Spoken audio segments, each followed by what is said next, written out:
Hola, som el grup de l'Adrián Pérez, Mario Malaver, Izan Naranjo, Izan Martín, Adrián Domínguez, Ezequiel Vargas i Marc Montero, i ens han posat el repte de construir una taula amb tansegritat. Això significa que no té punts d'unió, i volem aconseguir construir una taula que sigui capaç de sostenir-se per la seva pròpia tensió amb unes cadenes i que aquesta pugui aguantar pes. Ara explicarem pas per pas com hem de fer aquesta taula.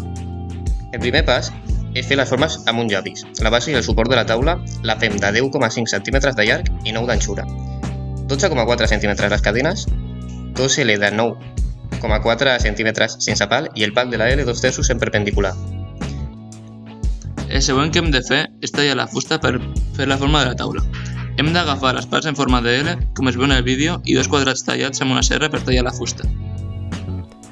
Després hem fet això amb la base i el suport de la taula.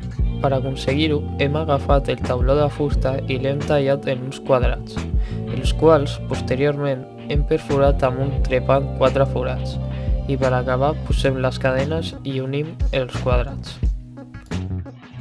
A continuació, vam començar a dividir la cadena en 4 parts iguals amb la mida suficient perquè hi càpiga la base i el suport de la taula, amb la cel·la, però no massa llargs, perquè necessitem que les cadenes estiguin tenses, perquè la taula es sosté per la tensió.